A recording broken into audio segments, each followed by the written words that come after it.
Hello everyone, welcome to the CMA academy. और आज का जो हमारा लेक्चर है वो थर्ड लेक्चर है। पिछले लेक्चर में हम लोगों ने रिसिप्ट्स एंड पेमेंट अकाउंट किया था। रिसिप्ट्स एंड पेमेंट अकाउंट, ठीक है। एक शॉर्ट रिवीजन कर लेते हैं इसके बारे में। रिसिप्ट्स एंड पेमेंट अकाउंट क्या होता है? रिसिप्ट्स एंड पेमेंट अकाउंट होता है एक कैश अकाउंट होता है। हम लोगों ने 11th क्लास में कैश बुक पढ़ा था। क्या पढ़ा था? कैश बुक, है ना। एक चैप्टर है कैश बुक, वो पढ़ा था। सेम उसी की तरह हमारा ये रिसिप्ट्स एंड पेमेंट अकाउंट होता है, ठीक है। तो receipts and payment account just like a cash account होता है। ये रियल अकाउंट नेचर के होते हैं। इसमें सिर्फ cash receipts and capital receipts आती हैं, मतलब जो भी रिसिप्ट्स हों वही चीज़ आएंगी यहाँ पे, ठीक है। रिसिप्ट्स एंड पेमेंट अकाउंट्स में वही चीज़ें आती हैं। Okay, now to back the our point. आज जो हमारी क्लास है वो किस पर्पज़ के लिए? हमारी क्लास जो है वो इनकम एंड एक्सपेंडिचर अकाउंट के लिए है, ठीक। तो चलिए शुरू करते हैं। इनकम एंड एक्सपेंडिचर का पहला पॉइंट क्या बोलता है? This is a similar to profit and loss account. It is a similar to profit and loss account. हम लोगों ने 11th क्लास में चैप्टर पढ़ा था, चैप्टर नंबर 17, जो बोलता है प्रिपरेशन एंड फाइनेंशियल स्टेटमेंट, जिसमें profit and loss and balance sheet बनाते हैं, ठीक है। तो this is a similar to profit and loss account. जो इनकम एंड एक्सपेंडिचर होता है वो क्या होता है? सिमिलर होता है। सिमिलर होता है किसके? प्रॉफिट एंड लॉस के। And prepared based on the principle, और हम इस पर प्रिंसिपल के बेस्ड पे इसको हम प्रिपेयर करते हैं। Second, only revenue item are recorded here in. यहाँ पे क्या होता है? सिर्फ रेवेन्यू आइटम रिकॉर्ड की जाएंगी, ठीक है। यहाँ पे क्या करते हैं? सिर्फ रेवेन्यू आइटम रिकॉर्ड की जाएंगी। Income are record on credit side. जो भी इनकम होंगी उनको हम क्रेडिट साइड में रिकॉर्ड करेंगे। जो भी एक्सपेंसेस होंगी उनको हम रिकॉर्ड करेंगे डेबिट साइड, ठीक। Income and expenses are recorded on accrual concept. जो भी इनकम होगा या जो एक्सपेंसेस होगा, जो इनकम होगा या जो एक्सपेंसेस होगा उसको रिकॉर्ड करेंगे हम अक्रूवल कॉन्सेप्ट पे, ठीक है। अक्रूवल कॉन्सेप्ट या मर्केंटाइल कॉन्सेप्ट भी बोलते हैं, मर्केंटाइल कॉन्सेप्ट भी बोलते हैं। ये मतलब क्या होता है? ये कैश बेसिस पे रिकॉर्ड नहीं करता है, ये क्रेडिट बेसिस पे रिकॉर्ड करता है, ठीक है। This account show only current year item. ये जो अकाउंट होता है ये सिर्फ करंट ईयर आइटम को शो करता है। प्रीवियस ईयर और सब्सिक्वेंट आइटम आर एक्सक्लूडेड। मतलब जो भी इनकम एंड एक्सपेंडिचर में आएगा ना, इनकम एंड एक्सपेंडिचर में जो भी वैल्यूज आएंगी वो कौन सी होंगी? वो सिर्फ करंट ईयर से रिलेटेड होनी चाहिए। करंट ईयर से रिलेटेड होना चाहिए, ना कि प्रीवियस ईयर से और ना ही सब्सिक्वेंट ईयर से। ये दोनों ईयर की जो ट्रांजेक्शन्स होंगे उनको हम रिकॉर्ड नहीं करेंगे, सिर्फ करंट ईयर के रिकॉर्ड करेंगे, ठीक है। दिस अकाउंट आइदर सरप्लस और डेफिसिट। ये अकाउंट में हमारा सरप्लस भी आ सकता है और डेफिसिट भी आ सकता है। सरप्लस को हम डिनोट करेंगे प्रॉफिट से और डेफिसिट को हम डिनोट करेंगे लॉस से। Excess of income over expenses is called surplus. अगर इनकम ज़्यादा है एक्सपेंसेस तो हम उसको सरप्लस करेंगे, मतलब इसको हम प्रॉफिट बोलेंगे। अगर एक्सपेंसेस ज़्यादा है इनकम से तो उसको हम डेफिसिट बोलेंगे, मतलब इसको हम लॉस बोलेंगे। तो ये हमारा इनकम एंड एक्सपेंडिचर का पॉइंट है, ठीक है। ये सब इनकम एंड एक्सपेंडिचर को बोला जाता है, इनको हम इनकम एंड एक्सपेंडिचर बोलते हैं। Okay, now to back our second point. इसको क्या बोलेंगे हम? Features of income. क्या बोलेंगे हम इनको? Features of income. Okay, income and expenditure का फीचर्स बोलेंगे इसको। आ जाओ। It follow a nominal account. जो पहले पढ़ा था वो रियल अकाउंट नेचर का होता है, ये नॉमिनल अकाउंट नेचर का होता है। All expenses are revenue nature relating to current year are debited and income and expenditure account. जो भी एक्सपेंसेस होंगे, जो भी एक्सपेंसेस होंगे वो कौन से होने चाहिए? रेवेन्यू नेचर के होने चाहिए और रिलेटिंग होना चाहिए करंट ईयर का। जो भी एक्सपेंसेस होंगे वो रेवेन्यू नेचर का होना चाहिए, साथ ही साथ और रिलेट करना चाहिए वो करंट ईयर का, और डेबिट करेंगे हम इनकम एंड एक्सपेंडिचर अकाउंट में। Profit on sale of asset is credited. जो भी प्रॉफिट होगा सेल करेंगे जिस असेट को, मान लो एक एग्जांपल के लिए देख लो, अगर एक असेट है, ठीक है, जिसकी वैल्यू कितनी है? फर्नीचर है। फर्नीचर एक असेट है जिसकी वैल्यू 1,00,000 रुपये है, ठीक, जिसकी वैल्यू 1,00,000 रुपये है।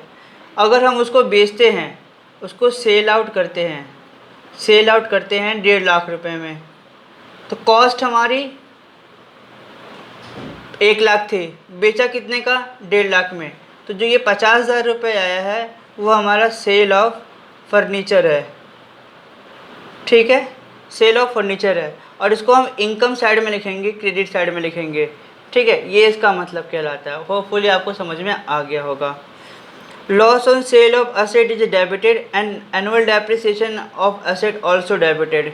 ओके, यहाँ पे बोला गया है, मान लो जो हमारा ये असेट था फर्नीचर 1 लाख रुपए की थी, और अगर हम इसको 1.5 लाख की बजाय हम इसको सिर्फ 50,000 में बेचते, तो जो हमारा 50,000 का ये सेल फर्नीचर आया था ना, प्रॉफिट वाला, तो इसको हम यहाँ बोलेंगे loss on sale of furniture.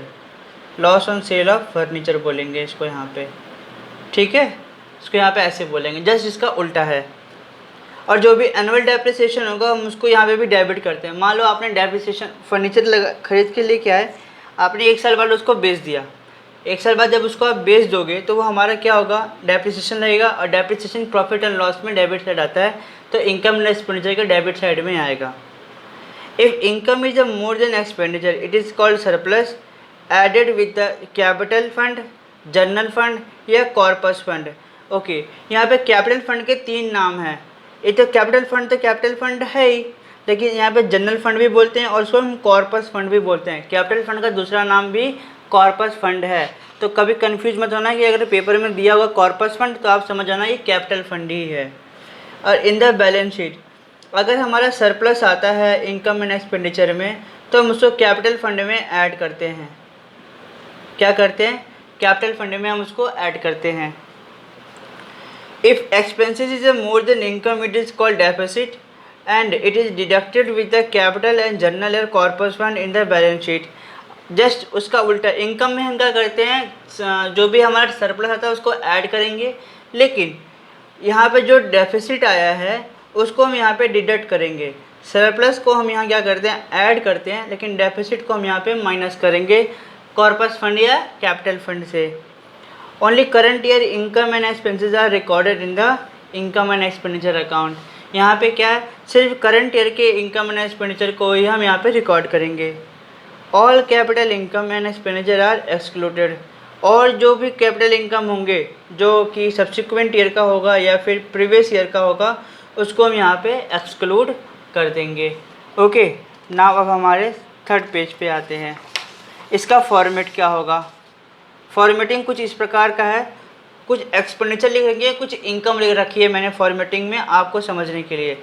सबसे पहले हम इनकम एंड एक्सपेंडिचर लिखेंगे, एज ऑन 31 मार्च लिखेंगे। यहाँ पे हम लिखेंगे जो हमारा ईयर होगा, ठीक है, जो ईयर होगा हम यहाँ पे ईयर लिख देंगे। ओके, थोड़े से एग्जाम्पल के साथ यहाँ पे लिख रखा है। तो जैसे डेबिट साइड में एक्सपेंडिचर आता है और क्रेडिट साइड में हमारी इनकम आती है, तो जैसे क्या बोला गया है, एक्सपेंडिचर में जो भी हमारा एनजीओ या जो भी हमारा बिजनेस होगा, बिजनेस मतलब यहाँ बिजनेस वर्ड नहीं बोलेंगे, जो भी हमारा ट्रस्ट एनजीओ या फाउंडेशन होगा, जो भी एक्सपेंडिचर करेगा अपने एनजीओ को चलाने के लिए, ठीक है, वो सब हम डेबिट साइड में लिखेंगे। ये सब चीज़ें हैं। और जो भी इनकम आएगी, जो डोनेशन या सब्सक्रिप्शन मिलेगा, उसको हम यहाँ पे लिखेंगे। ठीक, सब्सक्रिप्शन के बारे में मैंने आपको समझा रखा है पहले वाले क्लास में, फर्स्ट लेक्चर में मैंने आपको उसके बारे में लिखवा रखा है सब्सक्रिप्शन क्या होता है। ठीक है, तो जैसे सैलरी, अगर हम किसी एक्सपेंडिचर, जो भी हमारा एनजीओ होगा, जो हम उनके मेंबर होंगे या जो भी एम्प्लॉय होंगे वहाँ पे काम करने वाले, उनको सैलरी दे रहे हैं, तो salary, entertainment expenses, tournament expenses, meeting expenses, rent, periodical charges, postage and telephone, printing stationery. ठीक है, और ये जो सरप्लस आया है, अगर इनकम साइड ज़्यादा है, ये क्रेडिट साइड वाला ज़्यादा है और डेबिट साइड वाला कम है, तो हमारा सरप्लस आएगा। और अगर डेबिट साइड वाला ज़्यादा है, इनकम साइड क्रेडिट साइड वाला कम है, तो हमारा डेफिसिट आता है। ठीक है, होपफुली आप ये समझ गए होंगे इनकम सरप्लस और डेफिसिट क्या होता है। अब इनकम साइड में आते हैं। जो भी आपको सब्सक्रिप्शन मिलेगा या फिर जो भी आपको एंट्रेंस फीस मिलेगा, जो डोनेशन रिसीव्ड होगा, या कोई प्रकार की आपको फ़ीस मिलती है, जैसे entrance fees, admission fees, subscription fees या मेंबरशिप फ़ीस, ये सब जो भी फ़ीस होंगे वो आपकी इनकम आएंगी, वो इनकम एंड एक्सपेंडिचर में डेबिट क्रेडिट होगा। या फिर आपने कोई sale of profit of fix assets किया है, कोई भी आपने फ्रिज एसेट बेचा, जैसे मैंने अपने एग्जांपल में अभी फर्नीचर के बारे में बताया था, अगर वो है तो आपकी ये भी क्रेडिट साइड में आएगा। ठीक है, तो हमारा ये फॉर्मेट था। अगर आपको फॉर्मेट नोट करना है तो वीडियो पॉज करके आप नोट कर सकते हो। चलो अब अपने नेक्स्ट पॉइंट पे आते हैं। अब आप थोड़ा जान लेते हैं कि सब्सक्रिप्शन का फॉर्मेट कैसा होता है।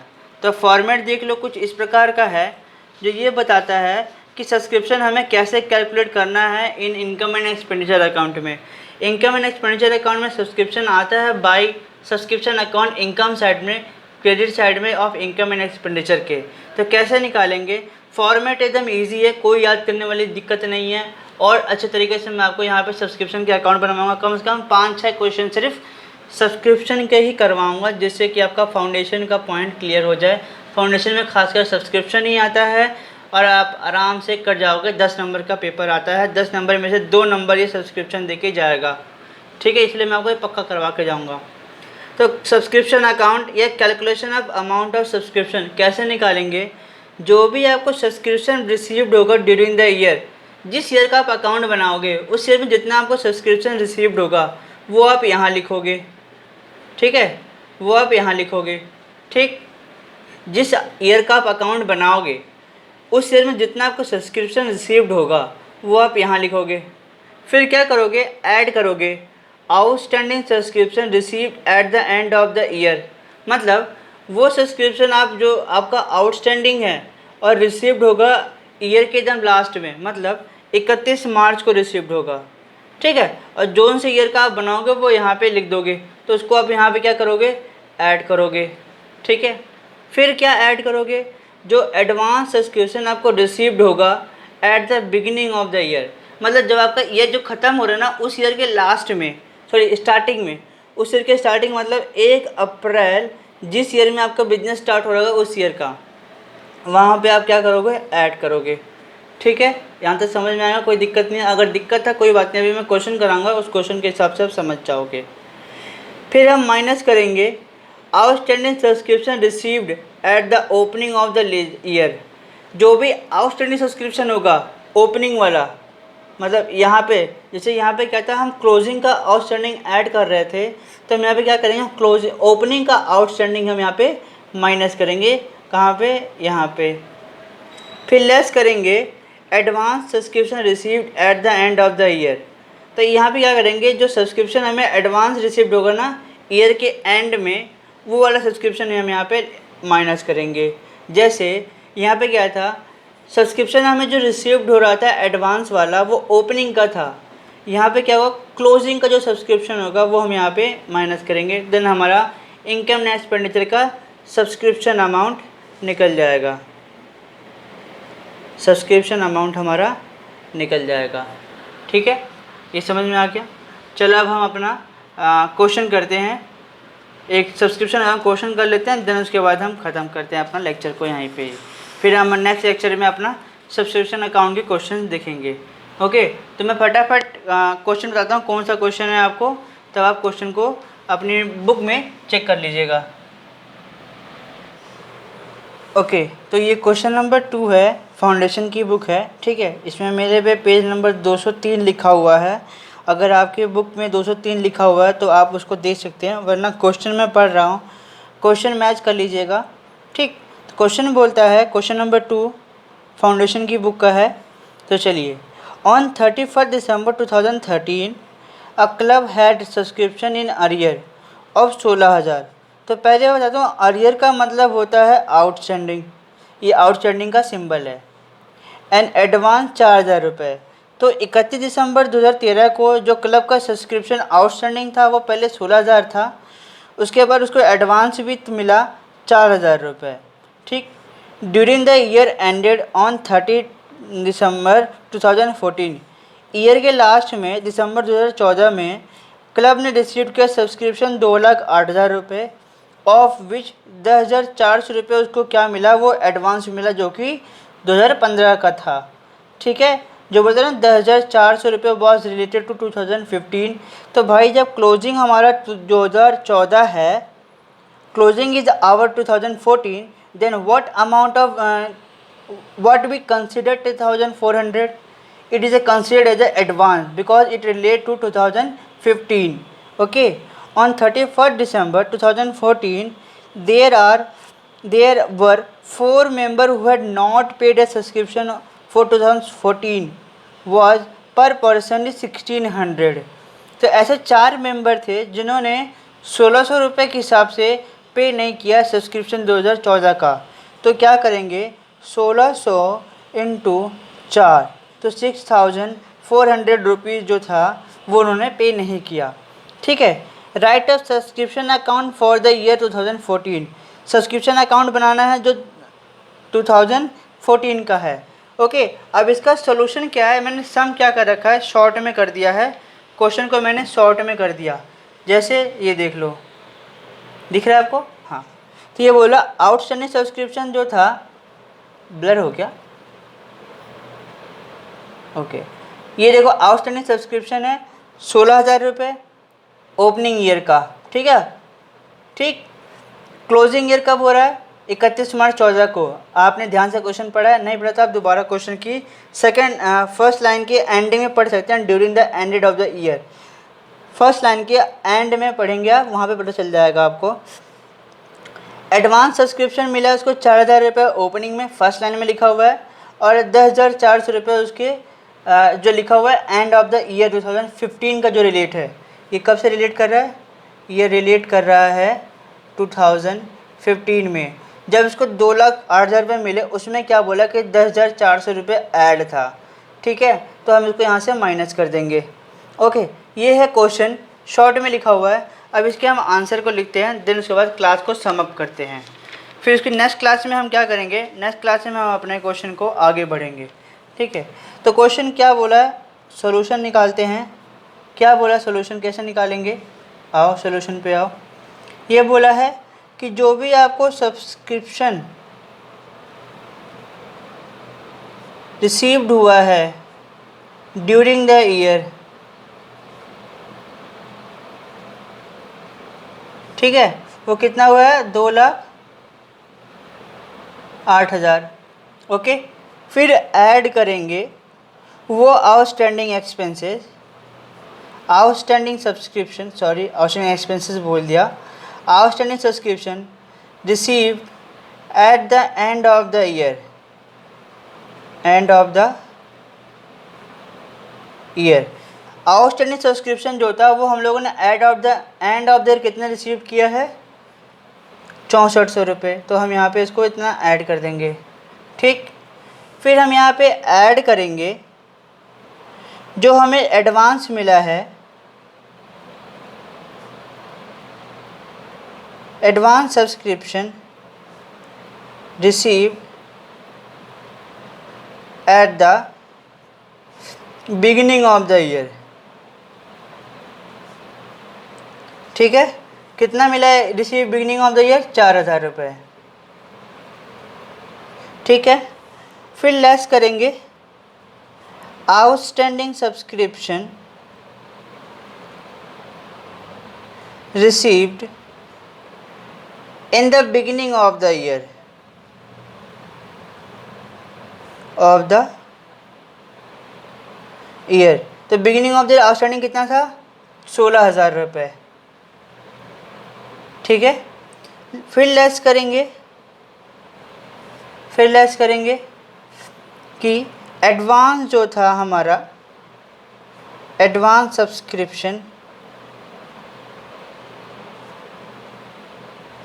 Subscription received in the end of the year.